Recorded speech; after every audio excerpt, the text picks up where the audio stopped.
Pilipinas, Radyo Publiko, ang boses ng Pangulo. Sa Iloilo, Radyo Pilipinas, 585 AM.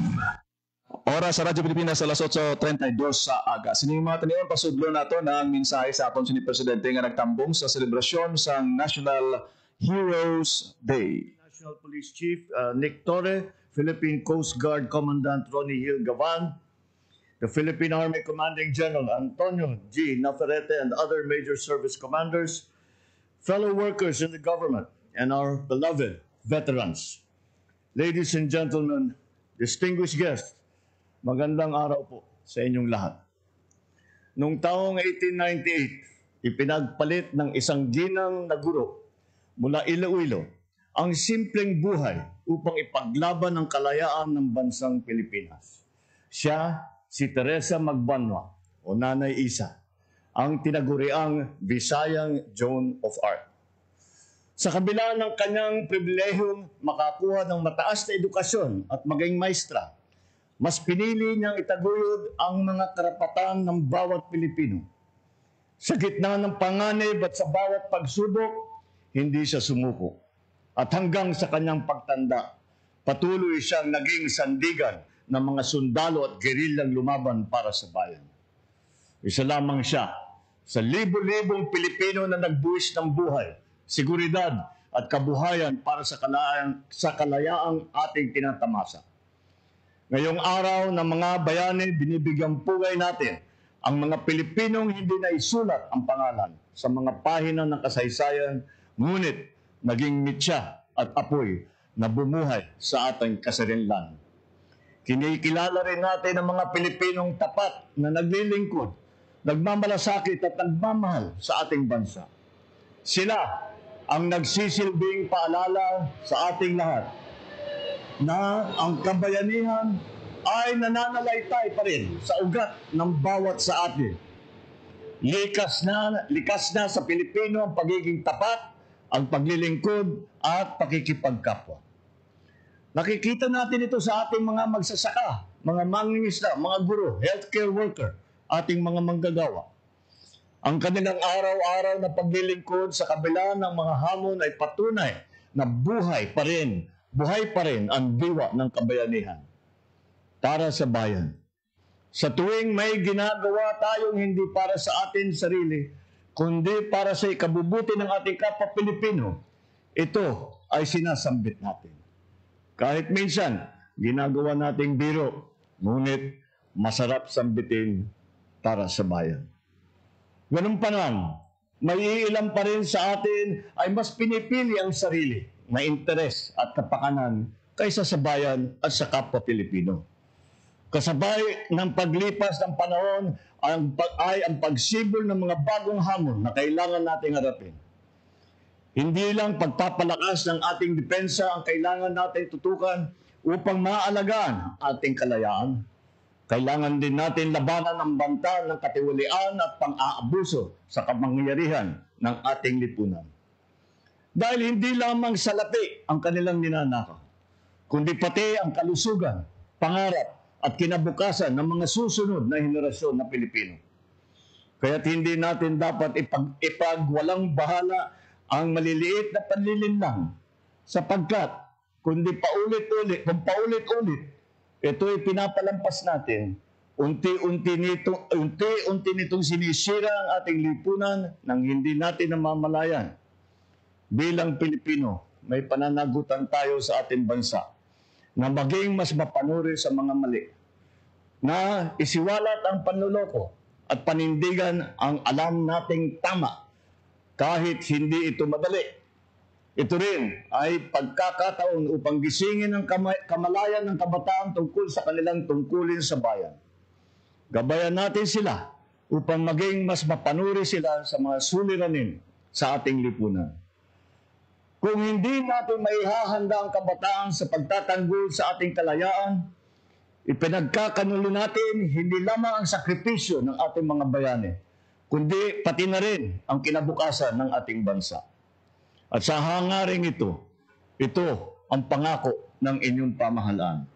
Hindi namin kayo iiwan. Pananagutin namin ang lahat ng sangkot sa anomalya at katiwalian. Ilalabas natin ang buo at pawang katotohanan at titiyakin natin hindi na mauulit ang kawalan ng respeto at malasakit sa taong bayan. Kaya't magtulong-tulong tayo upang labanan ng korupsyon, labanan ng pag-aabuso sa tungkulin, labanan ang pagyura sa ating karapatan. Sapagkat ito lamang ang paraan upang matamasa natin ang mas maulad, mas makatarungan at mas matatag na bagong Pilipinas. Mabuhay ang ating mga bayani, mabuhay ang sambayanang Pilipino. Maraming salamat po. Marami pong salamat sa Pangulong Ferdinand R. Marcos Jr. para sa inyong pananalita. Palakpakan po natin ang ating Pangulo ng Republika ng Pilipinas. Ladies and gentlemen, distinguished guests, this concludes our ceremony in the observance of the National Heroes Day. We would like to thank everyone for your presence. Oras sa Radyo Pilipinas, alas 8:38 sa aga sa ginapatigayon nga selebrasyon sa National Heroes Day dito sa may Taguig ginpangunahan sa aton sining presidente ang paghatag sang bulak kagina no sa wreath laying activity kagang iya sini nga nangin mensahe bag-o gid lamang sa pagkilala sa aton sini iya nga mga baganihan subong nga adlaw National Heroes Day. Di tanan naton nga mga baganihan nga may dako gid nga papel sa naangkon nga kahilwayan sa aton sini nga pungsod. Ang iban sa aton sini siguro dapat nga mapadalman gid naton kung nga naga-celebrate kita sang sini nga holiday. Hindi lang ni nga tungod wala klase, wala sang trabaho. Pero yan sa Iloilo City duha gid ang aton nga ginasaulog subong adlaw. Magluwas sa selebrasyon sa National Heroes Day. May yara man kita ya sang 88 celebration sang Iloilo City Charter Day. O nabatian ninyo sa mensahe sa aton sining presidente no, ginumpisahan niya sa pagkilala sa pagkabaganihan naging pakita sang Ilongga nga si Teresa Magbanwa. Kalaistan sa balay, agutan ng kami mali. Panini no? Adlaw sa pagdumdum sa aton sining mga baganihan, hindi lang ang mga baganihan aton ang aton nga dumdumon nga mga sanguna no nga nangin instrumento sa kahilwayan nga aton angkon, kundi lakip sa mensahe sa aton nga presidente amo ang pagkilala sa pagkabaganihan sa aton siniya nga mga kauturan.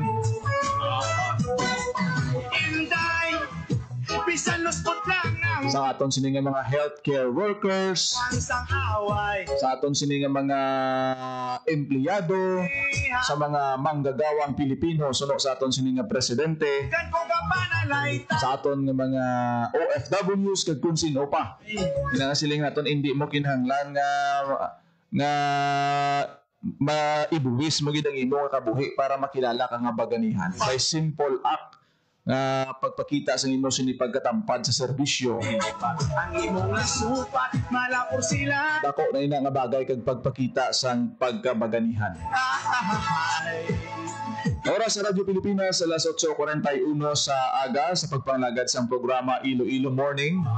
Welcome sa aton siniya nga pagpangalagad ti ginuuna naton yung mga presidential coverages naton.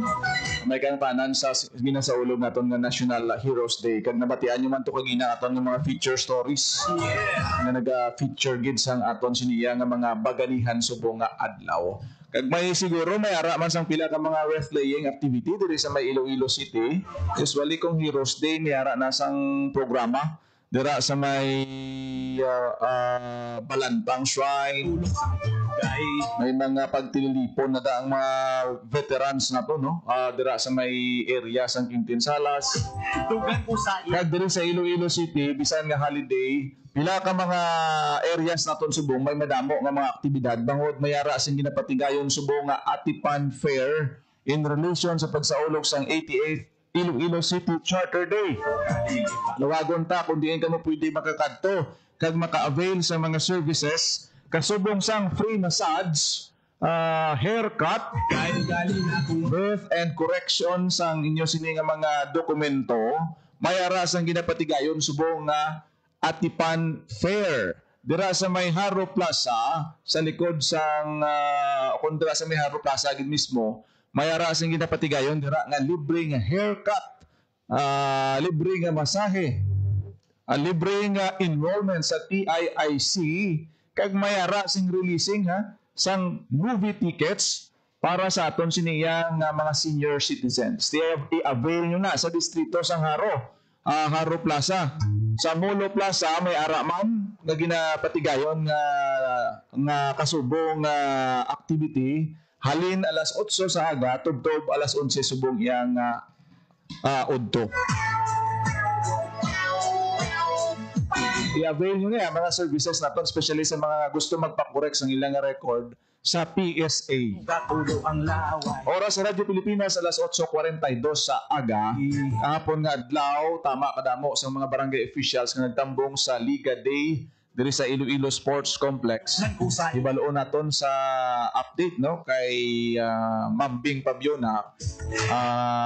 Kay record breaking ni kuno mo suno kay Honorable Amalia Dibuque. Nagligad nga tuig 11,000 plus pero subong nalapawan daw 13,000 plus ang nagtambong sa sininginhiwat nga Iloilo Liga Day 2025. Sa detalye sang balita ni Bing Pabiona. Good morning, Ma'am Bing. Yes, Jen, mayong aga kag sa mga tagpalamati sang Iloilo morning subong iyang Lunes holiday and Charter Day gidjen no. Pero kahapon niya ang paghiwat sini sang Iloilo Liga Day 2025 suno sa mga opisyales sang liga ng mga barangay sa probinsya, particular sa pagpanguna ni Liga President Amalia Dibuque nangin madinalagon. Ang na-mention mo nga number of officials, barangay officials from 12,000 gani ang balya kag gapon mo sang last year subong naglabot sa 13,300 plus ang nagtambong, no less than the National Liga President nga si Maria Katrina Jessica D ang dinapit nila nga manughambal. Si Governor Arthur Defensor, si Vice Governor Lian Dibuque, si board member Juan sa first district, sa bahin pagid sang iban nga mga district man sa province of Iloilo ato dito, pero ang mga congressmen, mga representative niya ang nagtambong no. And after sini may mga awardan no, ginkilala ang mga barangay nga nakapasar sa sining SGLGB awardee no. Ang Anilaw Iloilo, Barangay San Juan, Crisostomo, sa Leon Iloilo, ang Barangay Agboy Norte, Barangay Binalbag, Barangay Ignacios o Igcadios. Sa Pavia Iloilo, ang Barangay Pagsangaan, Barangay Ungka 2, kag ang sa San Enrique, Barangay Hines Nuevo. So pito ini ka mga barangay ang ginkilala sa Department of Interior Local Government, si Director Iloilo DILG nga si Carmelo Orbista ang naglawag no kag nagdaho sining plake sa mga barangays nga ginhingadlan nga 2024 SGLGB awardees. Si Liga President Amalia Dibuque, ginpamakotaton siya pagkatapos ang mga highlights sa amo iyang seremonya kay may ara sang mga ila sini nga mga raffle pa to, may mga motor no, damo nga mga raffle prizes ang naka-standby for those sa mga nagtambong sa amo iyang kahiwatan. Ginsiling sini ni Liga President Dibuque no nga madinalagon gid, and ginpamangkot din siya sa mga katapos ang media kahapon nga kung sa diin ang extension bala sini no sang amo iyang ilang term kag ari ang iya sini nga mga sabat.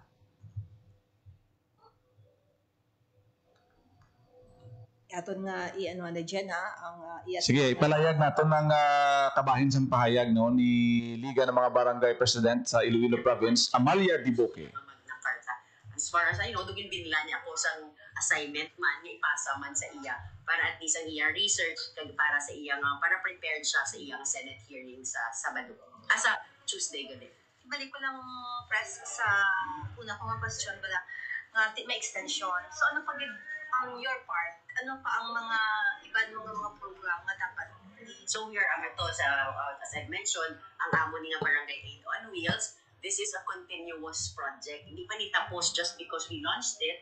Ano ni sige-sige ni, so as much as possible, we can go to all 42 municipalities and one component city, bringing health, legal assistance, and DILG man yung mga programs and services closer to the barangays. So the past year, mga pila ang nahatagan services? Nakahatag na kami siguro more or less 4. Tapos may ari na kami after sini, makato naman kami sa Banwa sa Alimod yan. Pila na ka mga Banwa? 4 pa lang. Kaya nga, nagsinako man kita, no? So, hindi kita makalibot din sa the class for pila ka months. So, Subo, may ara na kami mga inline ng mga Banwa na nakapaschedule. So, ang process naman, Subo is municipality of Alimod yan. So, I think ang akong siningan ng concept with Barangay Aid on Wheel, this is just an umbrella project. Kaya pwede natin sa future, makabutang kita mga lupon, taga-pamayapa ng mga trainings, sunod man also mga tanod trainings. Ito talagang gitawang, wala na siya gitawang legal aid on wheels, di ba? We called it Barangay Aid on Wheels. So, para maka-insert kita, we're working on with a lot of mga departments and agencies para madugangan tapagid ang mga aid na mahatag natin sa paglibot-libot natin sa mga kabanwahanan. Sa lawyers, press? Ang lawyers, I think, so every time nga mag-upod sa amon, may ga-upod mga 3, 4, 5, tapos ang mga students. Kaya mga students, sumudo required naman also nga mga law students, required na nga mag-upod man mag-outreach. Board, kamusta? Si Liga President Amalia De Buque, no? And sa amo yang Liga Day Jen, ang kada distrito colored coding. Pero mangpat naman si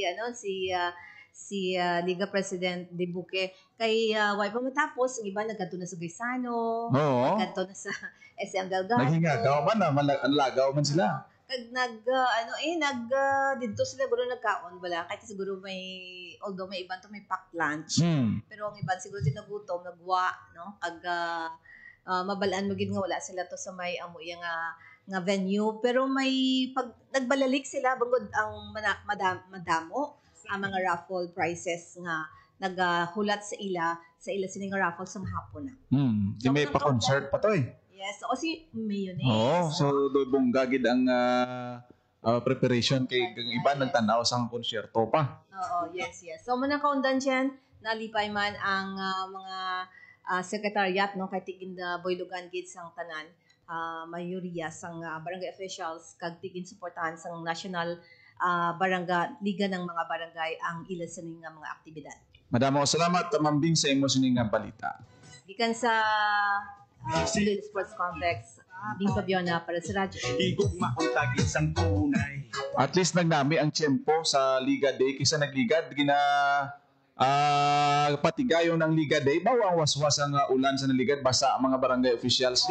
Pero kahapon daw kanami gid no sang tiyempo ginugyunan ini nga selebrasyon tiperti kadamo. Ano mo damo sang salakyan nga gin parking kahapon nga gin mga service ang aton sini nga mga barangay officials sa rin sa Kabanwahanan. Ga-traffic na dang area sang Luna Street Lapas, sa barangay Magsaysay, Halandoni, tungod sang kadamuon sang mga salakyan nga nagaagi dira no tungod sang sining selebrasyon sang Liga Day. Ini isa ka mga pamaagi agud nga ang aton sini nga mga barangay officials mapasadyaman sila makapoy man ang ilang obra sa mga barangay mo so paagi sa sini ang Liga Day makatipon sila. Kag mga mangin malipayon sila tungod sa madamo nga mga activities, may ara sing raffle, may ara sing konsyerto, pahampang, may mga liga gidjay, may mga sports event kay ginhiwat sa naligad sa nagkalain-lain nga mga distrito. Naging pasakupan sa aton sini mga barangay officials. Ti kuntani ang aton nga eleksyon sa December 2025. Galing kay ti kasunod sang sining pagpirma sang presidente sa layi nga naga-postpone sang election sa maabot nga November 2026. May dugang nga panahon ng aton mga barangay officials nga ti padayon ang ila sini nga mga programa kag mangintayuyon ang ila sini pila ka mga proyekto. Kay ti daw halin sang eleksyon, halin sang sila ang nailihir sa ila sini nga mga pwesto, daw duwa lang katuig masubra ang ila nga pagpungko. Si Tutok gatulong ang Pero sa dason ang termino sa aton nga mga punong barangay kag SK, halin sa 3 ka tuig himuo na ini nga 4 years. So dumalawig-lawig gawa ang ila sini nga termino. Parts ang ginpirmahan nga layi sa aton siniya nga presidente sa nagdigad nga si Mana kung matandaan ninyo. Prior sang pagpirma sang presidente may ginpatigayon nga voters registration nga nagsugod sa nagdigad nga August 1 kung hindi ta magsila. Daw August 1 to 10 ang ining ginhiwat ya nga voters registration in preparation sa aton sini nga election. Kag after sina sang voters registration ginpirmahan ang layi nga naga-postpone sa aton barangay kag SK election. So wala kita election although nga may ara ni subong sa may petisyon sa korte ni nga ginpetisyonan ini nga dayunon kay ti daw naglapaw sa 120 days after nga napirmahan ang layi daw kasubong sina. So balantayan pa ng resulta sang sining petisyon na gin-submit sa Supreme Court. Oras sa Radyo Pilipinas alas 8:53 sa aga sa pagpangalagad sa programa Iloilo Morning. Mayara kita sing Iloilo City Charter Day celebration subong adlaw. May pila ka mga Ilonggos nga pasidunggan bilang lifetime achievement sa nagkalain-lain nga field diri sa may bahin sa syudad sa Iloilo o kung ining 2025 Diamond Lifetime Achievement Awardees ang ginahatag sa Iloilo City Government. Sila kanday Samuel Po, Maria Beatriz Tesoro, kag Felipe Oygongko ang nagaginpasidunggan nga Diamond Lifetime Achievement Awardees. Amuman kanday Nene Chan, Marilo Lacson, kag Luisa Sigovia. Sa bahay naman sang mga artist naton, may-ari man sa mga nagbaton sang Posthumous Achievement Award. Ini sila kanday Hil Lopez Cabayao, ti kilala ni musician, violinist si Hil Lopez Cabayao kag si Magdalena Halandoni nga ti isa man kakilala nga writer diri sa may bahin sang syudad sang Iloilo. Damo pa mga activities in relation sa aton sini Iloilo City Charter Day celebration. Oras sa Radyo Pilipinas alas 8:55 sa aga. Wala na kita sa nabilin pa nga tiyempo diri sa aton sini pagpangalagan sa programa Iloilo Morning. Ang iban pa mga balita bantayan nyo na lang sa iban nga mga platforms sa aton nga social media kag sa iban pa nga programa sa Radyo Pilipinas Iloilo. Ako nagid lamang inyo alagad, Janelle Baclay. Mayong aga Pilipinas, God bless Iloilo. Radyo Pilipinas, Radyo Publiko, Radyo Pilipinas. Ang inyong tulay sa himpapawid ng serbisyo publiko, ang Presidential Broadcast Service, Radyo Pilipinas, Radyo Publiko. Radyo Pilipinas, Radyo Publiko. Kinilala ng pang-international at prestigyosong Asia Pacific Broadcasting Plus Awards 2025 para sa kategorya ng Government Streaming. Ito ay dahil sa epektibo nitong pagsasanib ng mga tradisyonal na media tulad ng telebisyon, radyo at print para masabayan ang mabilis na pag-inog ng mundo ng digital at social media tungo sa mas epektibong paghahatid ng mahahalaga at napapanahong mga impormasyon sa mamamayang Pilipino. Kinilala rin ang Radyo Pilipinas dahil sa patuloy na pag-akyat ng rating. Ngayon ay matatag sa pang-4 na pwesto sa Mega Manila ayon sa pinakahuling Nielsen Radio Audience Measurement Survey. At sa social media, nakamit ang mahigit 2,000% pagtaas ng bilang ng mga sumusubaybay sa Radyo Pilipinas page sa unang bahagi ng 2025. Patunay ito na ang inyong Radyo Pilipinas Radyo Publiko ay tunay na kaagapay ng inyong pamahalaan sa paghahatid ng serbisyo sa mga mamamayang Pilipino. Mula sa aming lahat, sa ngalan ng inyong pamunuan at mga kawani ng Presidential Broadcast Service, kasama ang inyong mga himpilan ng Radyo Pilipinas sa buong kapuluan. Maraming salamat po sa inyong lahat, sa inyong pagtangkilik at pagkilala. Radyo Pilipinas. Radyo Publiko. Radyo Pilipinas. Radyo Publiko. Radyo Pilipinas.